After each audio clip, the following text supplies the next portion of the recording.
saja aku tenang, daripada nyala keselamatanku. Hanya Dia gunung batuku, hanya Dia kota bentengku. Aku tidak akan goyah selama-lamanya. Salam, puji Tuhan. Terima kasih Pak Andre Panjaitan atas pujian penyembahan yang sangat memberkati kita semua. Terima kasih juga kepada Bapak Gembala Israel Munte dan semua Bapak Ibu Saudara yang ada di persekutuan generasi penuai akhir zaman ini atas kesempatan yang diberikan kepada saya untuk menyampaikan firman Tuhan di malam ini. Mari sebelum kita mulai, mari kita berdoa terlebih dulu. Bapa kami yang di surga, puji syukur dan hormat kami di malam hari ini hanya kepadamu. Terima kasih atas kebaikan Tuhan dan berkat-berkat yang telah kami terima dari Bapa di dalam kehidupan kami. Sebentar ini kami mau mendengarkan firman-Mu. Kami mohon ampunilah kami akan kesalahan kami, seperti kami juga mengampuni orang yang bersalah kepada kami, supaya kami kedapatan layak di hadapan-Mu. Kami mohon Roh Kudus, tolong kami untuk dapat menerima dan melakukan firman-Mu di dalam kehidupan kami sehari-hari. Berbicaralah melalui hamba-Mu ini sesuai isi hati Tuhan, sehingga kami semua diberkati melalui firman-Mu. Tutup bungkus kami semua dengan kuasa darah Anak Domba Allah yang kudus. Dalam nama Tuhan Yesus Kristus, Juru Selamat kami telah mengucap syukur dan terima kasih. Glory, glory, haleluya, haleluya. Amin, amin, amin, amin. Bapak, Ibu, Saudara, tema kita malam ini adalah iman seorang pemenang. Dan firman Tuhan malam ini diambil dari Matius 7 ayat 24 sampai 27. Saya akan bacakan untuk kita semua. Demikian firman Tuhan. Setiap orang yang mendengarkan perkataanku ini dan melakukannya, ia sama dengan orang yang bijaksana yang mendirikan rumahnya di atas batu. Kemudian turunlah hujan dan datanglah banjir, lalu angin melanda rumah itu. Tetapi rumah itu tidak rubuh sebab didirikan di atas batu. Tetapi setiap orang yang mendengarkan perkataanku ini dan tidak melakukannya, ia sama dengan orang yang bodoh yang mendirikan rumahnya di atas pasir. Kemudian turunlah hujan dan datanglah banjir, lalu angin melanda rumah itu sehingga rubuhlah rumah itu dan hebatlah kerusakannya.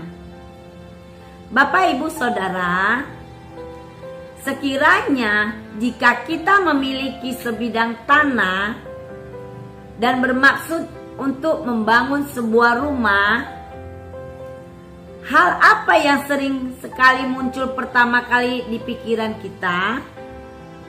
Biasanya selalu ada bentuk bangunan seperti apa, warnanya nanti apa, dan juga isinya nanti apa saja. Hal ini juga sering sekali terjadi ketika kita ingin membeli sebuah rumah baru yang ditawarkan oleh pihak profeti. Dan umumnya kita sering tertarik dengan bentuknya, warnanya, dan konsep-konsep luarnya saja. Padahal yang paling utama yang harus kita perhatikan itu apa? Yang paling utama adalah bagian pondasinya. Bagaimana pondasinya yang dibangun dan apakah pondasi menyatu dengan bangunannya? Sebab inilah yang menentukan berapa lama rumah tersebut akan bertahan. baik terhadap iklim, cuaca, banjir maupun bencana alam lainnya.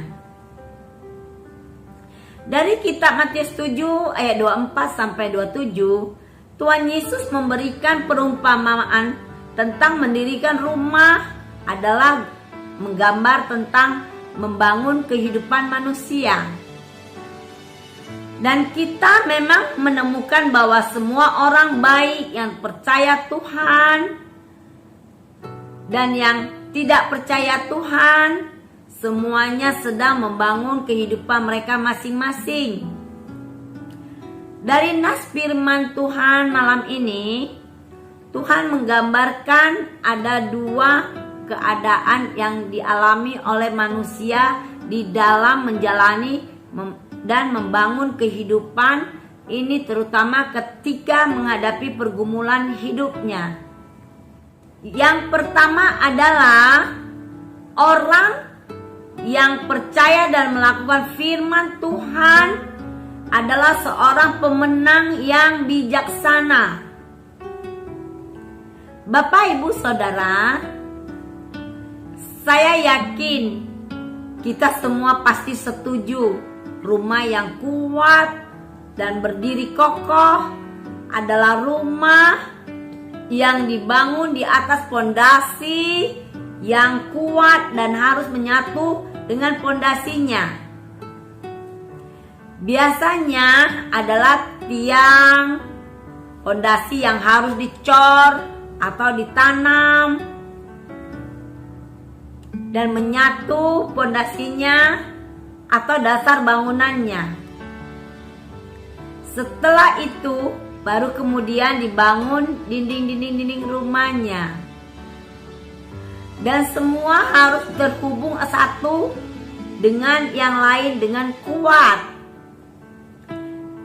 Dengan demikian, maka bangunan rumah demikian akan berdiri kokoh sekali. Demikian orang yang percaya. Orang yang percaya yaitu mereka yang mendengarkan firman Tuhan dan melakukannya. Maka mereka inilah yang disebut membangun keseluruhan kehidupan di atas firman Tuhan yang menyatu kuat dengan dirinya. Bapak, Ibu, Saudara, orang yang mendengar firman Tuhan dan juga melakukannya adalah orang yang hidupnya dipimpin oleh Roh Kudus, sehingga dari hari ke hari akan terlihat perubahan-perubahan di dalam kehidupannya dalam wujud buah-buah roh, yaitu adanya kasih di dalam kehidupannya, sehingga ia selalu sabar menghadapi apapun.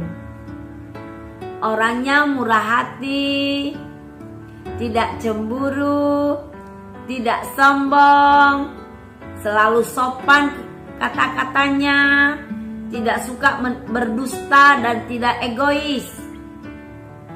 Bukan seorang pemarah dan tidak menyimpan kesalahan orang dengan cara selalu memaafkan kesalahan orang terhadap dirinya. Suka berdamai dengan siapapun. Dan ada damai sejahtera memerintah di dalam hati, ada sukacita, ada kesetiaan, ada penguasaan diri. Ketika ia menghadapi masalah, yang diutamakan adalah ia selalu mengandalkan pertolongan dari Tuhan, bukan mengandalkan manusia.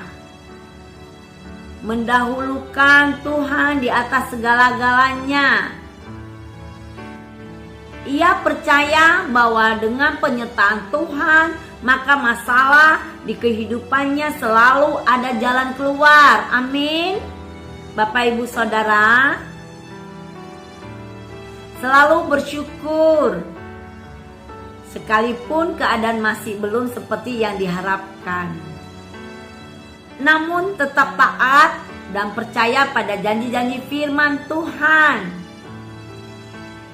Sehingga tiba waktunya Tuhan, maka ia akan melihat seperti pelangi sehabis hujan.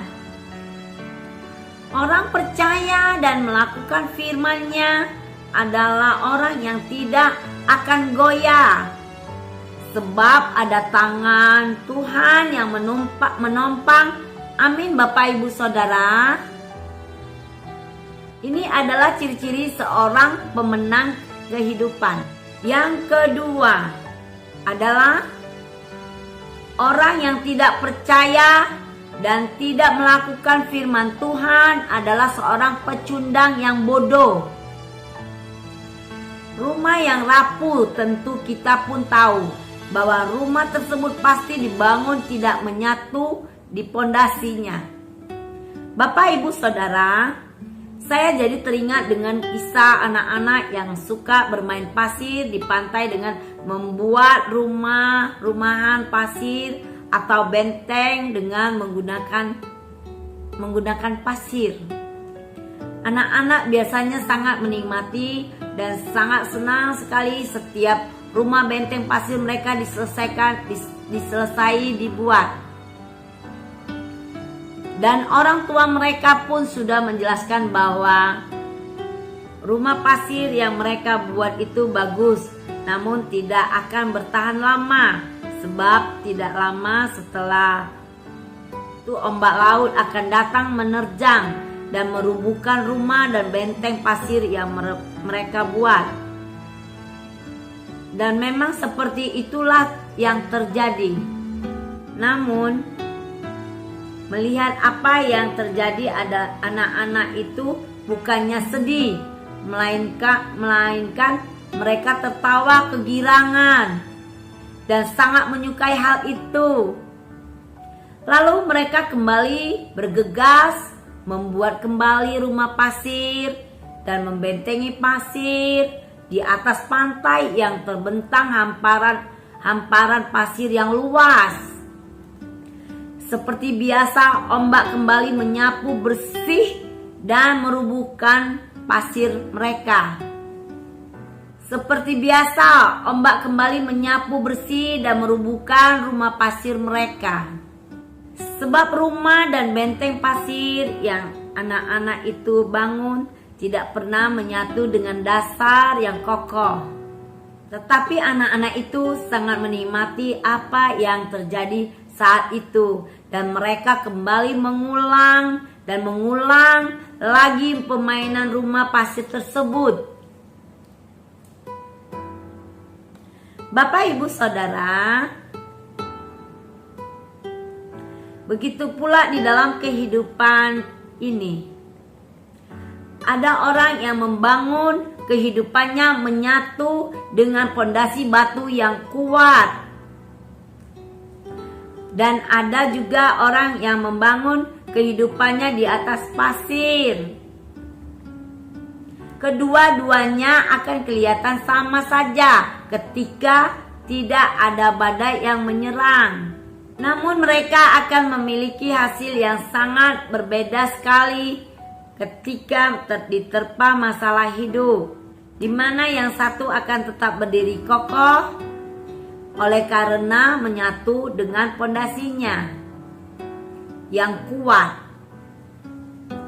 sedangkan yang satunya lagi akan hancur lebur oleh karena tidak menyatu dengan pondasinya.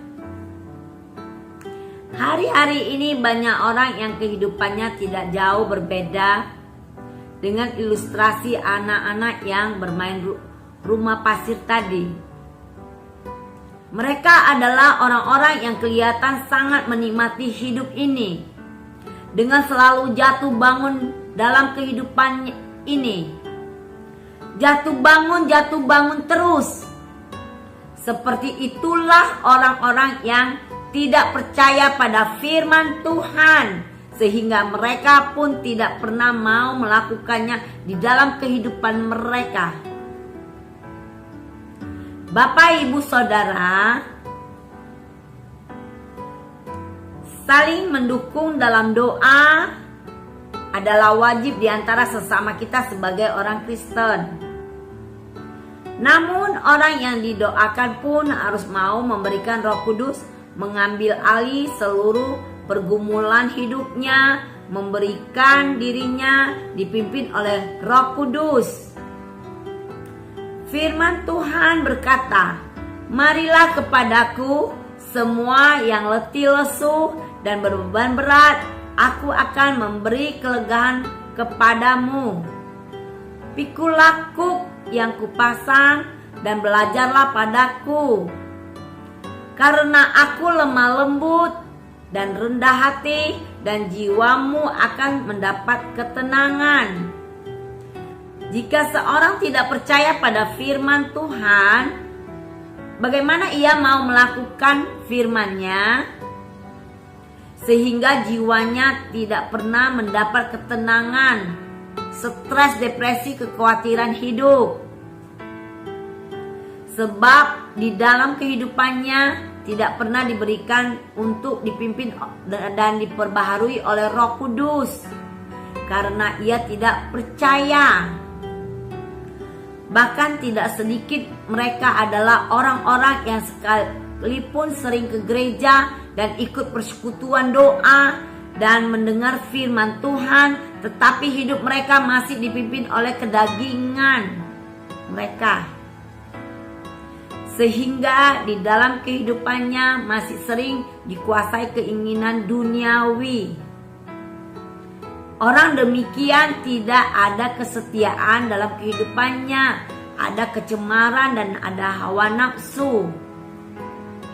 Orang demikian masih percaya dan menyembah berhala, masih percaya pada ramalan-ramalan, masih sulit mengampuni kesalahan orang, sehingga masalah hidupnya tidak pernah selesai-selesai. Masih suka berseteru dan berselisih pandang dengan orang lain. Masih suka iri hati, sering dikuasai amarah, adanya roh pemecah dan lainnya sebagainya. Inilah ciri-ciri seorang pecundang atas kehidupan ini. Bapak, Ibu, Saudara, orang-orang yang melakukan firman Tuhan di dalam hidupnya ketika diserang oleh kesulitan-kesulitan dan godaan-godaan duniawi, pasti akan lebih mampu bertahan dibandingkan orang-orang yang tidak melakukan firman Tuhan di dalam hidupnya. Mengapa? Karena kehidupan mereka menyatu dengan fondasi yang kuat, yaitu batu karang yang kokoh. Dan batu yang menyatu dengan mereka sebenarnya bukanlah batu karang yang biasa. Di surat 1 Korintus 10 ayat 4 dikatakan demikian. Dan mereka semua minum minuman rohani yang sama, sebab mereka minum dari batu karang rohani yang mengikuti mereka, dan batu karang itu ialah Kristus. Kristuslah batu fondasi yang kokoh. Barang siapa mendengarkan firman Tuhan dan melakukan firman Tuhan, orang itu sebenarnya sedang dipimpin oleh Kristus di dalam dirinya. Maka itu dirinya dapat bertahan dalam menghadapi segala macam badai hidupnya, karena ada Kristus yang memberikan kekuatan. Kristus telah mengalahkan semua sengsara kehidupan di atas kayu salib. Kristuslah yang memberikan ketenangan di pikiran dan perasaan orang percaya. Ada damai sejahtera, ada terang di setiap langkah mereka, dan kebijaksanaan di setiap keputusan mereka. Amin ya Bapak, Ibu, Saudara. Dan sebagai penutup firman Tuhan malam ini, Bapak, Ibu, Saudara, melalui firman Tuhan malam ini, Tuhan mengingatkan kita agar kita memperhatikan kembali apakah fondasi kehidupan kita sebagai orang percaya masih kuat menyatu dengan batu karang yang teguh, yaitu Kristus. Apakah kita kuat bertahan menghadapi pergumulan hidup saat ini? Bahkan bukan hanya bertahan saja, melainkan menjadi pemenang atas segala persoalan hidup ini. Atau apakah kita mulai kompromi dengan hal kedagingan dan keduniawian, sehingga mulai ada celah di antara kehidupan kita dengan Kristus? Jika terdapat celah, dan jika celah itu dibiarkan saja, maka tentu akan semakin melebar, Bapak Ibu, ya. Maka seperti perumpamaan dari nas firman malam ini, ketika pada waktu diterpa badai, maka rubuhlah rumah. Begitu kehidupan kita jika tidak menyatu dengan firman Tuhan. Bapak Ibu Saudara, firman Tuhan malam ini mengingatkan kita agar saya sendiri dan Bapak Ibu Saudara, marilah kita sungguh-sungguh menjadi pelaku firman Tuhan dan bukan hanya sekedar mendengar saja. Sehingga sebagai orang percaya kita akan terlihat berbeda dengan mereka yang tidak percaya. Cara kita menghadapi kehidupan ini ada berdasarkan firman Tuhan. Sedangkan mereka yang tidak percaya selalu menghadapi kehidupan dengan cara duniawi dan kedagingan. Dan dengan demikian kita pun dapat berkata seperti Paulus katakan di dalam Filipi 4 ayat 13, segala perkara dapat kutanggung di dalam Dia yang memberi kekuatan kepadaku. Dan dengan kekuatan dari Tuhan, maka kita akan menjadi seorang pemenang bijaksana seperti yang Tuhan inginkan. Amin ya Bapak Ibu. Demikian firman Tuhan malam ini. Mari kita berdoa. Bapa Surgawi, terima kasih buat firman-Mu yang mengingatkan kami agar kami selalu menyatu dengan firman Tuhan melalui Roh Kudus yang tinggal di dalam hidup kami. Sehingga dalam segala keadaan kami selalu diberi kekuatan dari Tuhan untuk hidup berkemenangan. Roh Kudus pimpin kami selalu dan ajari kami lebih dalam lagi bersekutu denganmu. Kami percaya akan firman-Mu yang menjadi terang bagi jalan hidup kami dan menjadikan kami sebagai pemenang-pemenang iman. Berkatilah kami semua yang mendengarkan firman-Mu ya Bapa. Dan di dalam nama Tuhan Yesus Kristus kami bersyukur dan berdoa. Glory, glory, haleluya, haleluya. Amin, amin, amin, amin. Amin ya Bapak Ibu. Tuhan berkati semuanya. Amin. Hanya Dia gunung batuku, hanya Dia kota bentengku. Aku tidak akan goyah selama-lamanya. Aku tidak akan goyah selama-lamanya.